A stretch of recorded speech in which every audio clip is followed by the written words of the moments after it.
Welcome back. Now, obviously, some of the things you're going to do to encourage people to watch your live stream and your recordings is going to be a little more manual.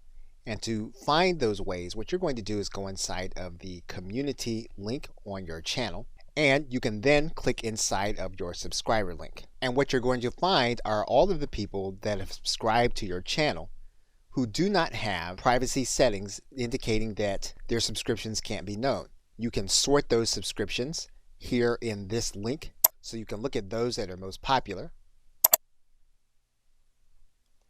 And these are individuals that you can choose to contact, or you can choose to subscribe to their channel. Of course, in order to contact them, all you would need to do is to click on their channel. And obviously what you're trying to do is you're trying to influence those. Obviously what you're trying to do is to find those that have influence. And of course, you can initiate a collaboration or something more suitable for both you and that party.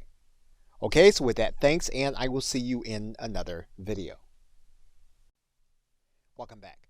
Now, depending on what your live stream is and what you're trying to do, another part of the post-production process may be to add music.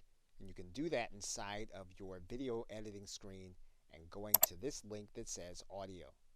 And when you do that, what you're going to notice is that you can add or replace audio inside of your video.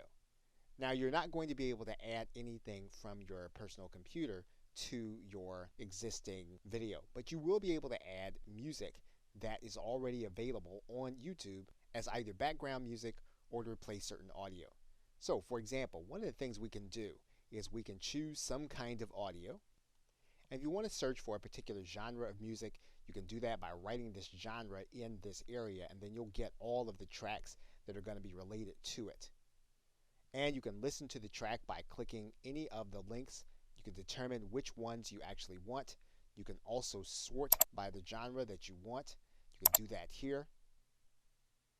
And then once you find the background music that you'd like to place inside of your video, you can then place that video here. Now, one of the things that you can do, you get to the end of your video and you have your end card showing, those are good times to actually add in the music. So what we would do here is we would then click add to video of the track that we want to add. We would then pull it to the point in the video where we want it to begin and end. And then we would determine how we want the video to sound. So for example, if we want to favor the music, we would then keep the cursor at this end. If we want it to be background music and we would want our voice to play, then we'll move the cursor more to this end. And then once we finalize our changes, we would then click Save Changes. You'll then see the edit of your video is in progress, and when it is complete, then your video will be ready with new audio. Okay, so with that, thanks, and I will see you in another video. Welcome back. Now, if you go inside of your Creator Studio, and you go into the channel link, and you click on the status and features, one of the things you're going to want to do is scroll down here to the bottom. You're going to notice that there is a way for you to be able to get a custom URL. Now, currently, this channel that we're using for the sake of this tutorial course is ineligible for a custom URL. However, it is a good idea to know what the requirements are. So we're going to click this link where it says here. And what you're going to notice is that this is going to give you the ability to give you a name that you can give to your YouTube URL instead of the long, ugly one that we were working with earlier. So what we're going to do is we're going to scroll down and then we're going to click General Eligibility Requirements. You're going to notice that your channel needs to have at least 100 or more subscribers.